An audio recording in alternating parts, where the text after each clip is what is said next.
I never thought I'd be the guy that I've become that's about to talk about what I'm about to talk about. Because growing up, I hated it when comedians would talk about having a kid. Like, I always fucking hated that, and now I'm that guy. And I used to do a joke even where I said, I fucking hate that shit so much. I hate it when guys would change when they'd have a baby. You know, they'd become totally pussified on stage. The next time you'd see them, they'd be like, I looked into my baby's eyes and I saw how precious life is and baby. I hate that so much. So I used to say, if you ever see me do that, if you ever see me up here on stage talking about my kid, like, he fell from heaven and he's made of angel wings and muffins and baby. I used to say, if I do that, I want you to punch my baby. Yeah. Well, I wrote that joke pre-baby. And now I have an actual living baby that I would like to remain unpunched for as long as possible. And I know, having my shitty nerd genes, that will not work out for him. He's gonna be the weird kid in high school reading Stephen King under a tree at lunch by himself. And some jock's gonna walk up and go, why are you reading at school, faggot? Punch. Happened to Pops. Aw, so it'll happen to him. The book was called Christine. It was about a killer car. And I'm afraid people are gonna take me up on it now. You know, like from the paranoia, I'm afraid that some fat nerd's gonna see that joke somewhere and see me at the mall with my family and think he can get some baby punching done. Run up and go, you fucking said, dude, punch. And my baby's gonna be like, Daddy, why'd that fat lady in the Spider-Man shirt punch me? And I'm gonna be like, that was a fella, my friend. Some of Daddy's fans don't take care of themselves. Just like Daddy. When my wife told me we were having a kid, I was like, that's awesome, baby. You're gonna make a great single mom. Yeah. Some people get mad at me because they think, women particularly, think that I'm gonna bail on my wife. And that's not what the joke implied. There's no way I'm gonna leave my wife. She's fucking awesome. But I'm just afraid I'm not gonna be around forever or much longer because I have not taken care of myself. This is what bad shape I'm in. I recently hit a speed bump in my car going too fast, and parts of my body moved independently of each other. I hit a speed bump at like 25, and this tit's like, hey, what's going on? This tit tried to climb out the window, make a clean getaway. Who could blame him, really? I'd get off this piece of shit if I could. My gut just sort of hovered for about 10 seconds up here by my tits, and then fucking bloop. That is your body saying, do a sit-up, you fat fucking fuck. How about not eating cake at 3 in the morning, you chubby bitch? There's an idea. I have taken care of myself like I thought I was gonna get a new body. You know what I mean? Like, I watched so much science fiction as a kid. Like, I thought they'd have cloning worked out by now, and I'd be able to trade this tub of shit in for something nice. Nope. I've treated my body like it's a shitty motel room at spring break. It's like full of bong water and condom wrappers and bad ideas. Like, fucking horrible. And I know I've hated myself for a long time. Like, I hated myself in my 20s. And I know there's a lot of people, younger people here, and you're in your 20s, and you think you hate yourself. You're listening to Morrissey, and you're like, man, I hate myself. And you're wondering why your friends aren't calling, and you're measuring your penis. It's getting smaller. And you think you hate yourself. You don't fucking hate yourself. Like, being in my 40s, I hate myself on levels I never thought possible. Like, I can't believe what's happening to my body. My farts, yeah, that's how I get into the new topic. You know, when you're in your 20s and you fart in front of your friend or you fart in your buddy's car, the worst thing he could say to you, even if you let the worst one you've ever cut, the worst thing he'll say to you is, dude, what's wrong with you? Or, you should see a doctor. Or, are you dying? That's the worst thing that will happen with one of your farts in your 20s. But my farts now smell like I'm already dead. They smell like the last fart. They smell like my body is just fucking given up. Just thrown in the towel. And it's the last thing to emit from my body. Just fucking, oh, we're done. Death.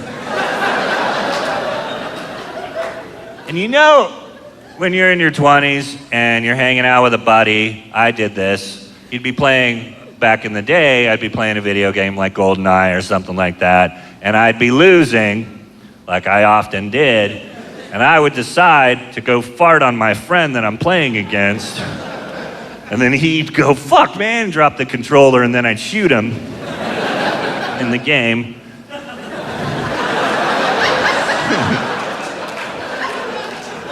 If I was to fart on one of my friends now, there's an 85% chance I'm gonna shit on my friend.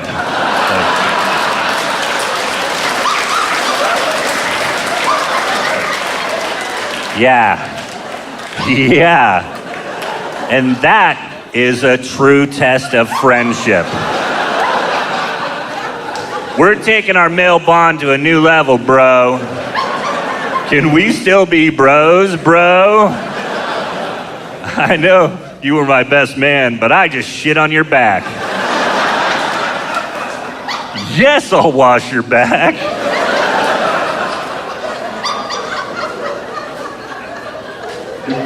The point is, I no longer know what's going on down here.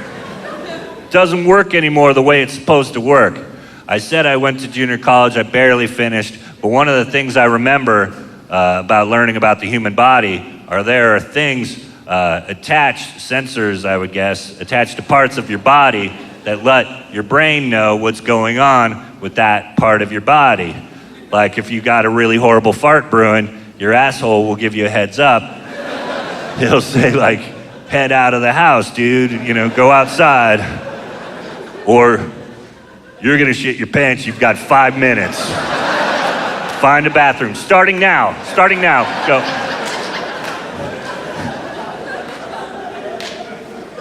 I no longer have those alerts. There's nothing up here telling me what's going on down here. Things just fall out of me. We're friends. This is true. Christian Slater smelled one of my farts. Yeah. I live a pretty cool life. I live in Los Angeles. I get to fart in front of B-level celebrities. Paul Rudd smelled one of my farts, but he's an A, and it's not a good story. Christian Slater, I did not know Christian Slater before this. I still do not know him. He will remember me, however, forever. I made that kind of impression. In case you're not familiar with Christian Slater, you should be. He's my generation's Jack Nicholson, and I say that mainly because he seems like he's doing a Jack Nicholson impression in most things he does. And I fucking love him, don't get me wrong, but so I get off, I have a voiceover audition early in the morning, it's about 8 a.m, for a cartoon, and I head over to the voiceover audition. And this week, I have been eating especially badly. So I'm just full of sausage McMuffins and frowns. And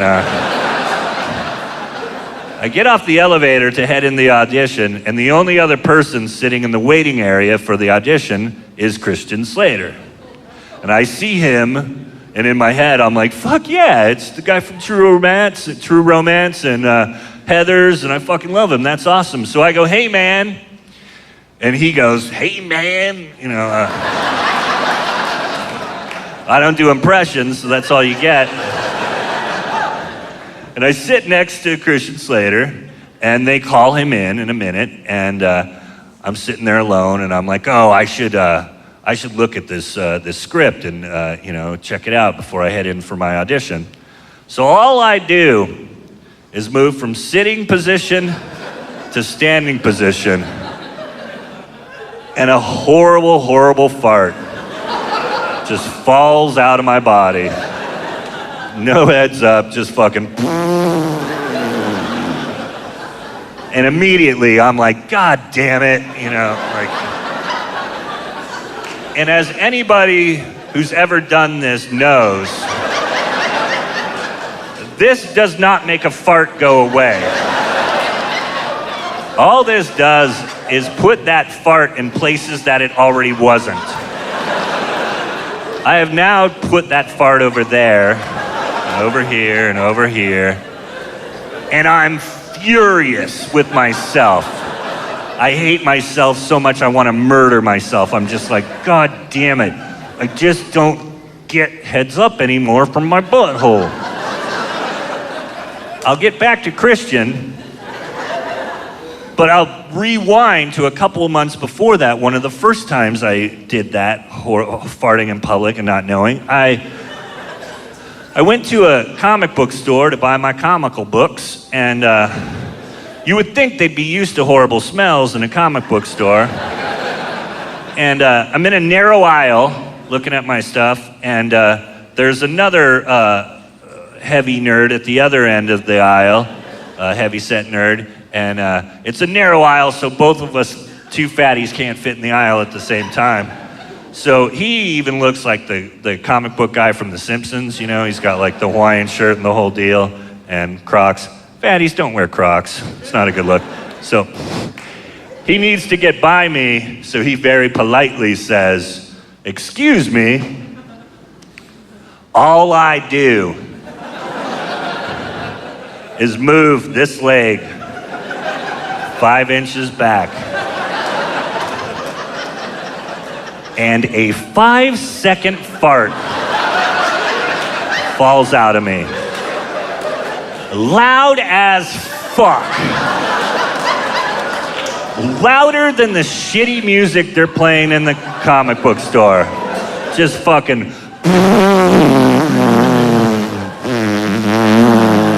And it was one of those ones that goes up at the end, fucking whoop, where you're like, how did my asshole hit a high note like that? So I turn to him immediately and I go, excuse me. Repeating what he said, but in a different way. Thinking we're about to bond forever. Like we weren't friends before, but now we will be. Two fat, unfuckable fucks. We're both gross and people hate us. Ha ha. Nothing. He just fucking frowned at me and scooted by. And I'm like, we could have been friends. Back to the audition. I'm still doing this when I hear the door, and so I stop. Christian Slater walks out. Normally what happens at an audition is the person before you will finish, and then somebody running the audition will come out with a clipboard and call the next person in. I do not wait for clipboard lady. I fucking run by Christian Slater because I know what is waiting for him. Sure enough, swear to God, the door shuts. I'm about to start my audition, and from the other side of the door, I hear, "Oh, man!"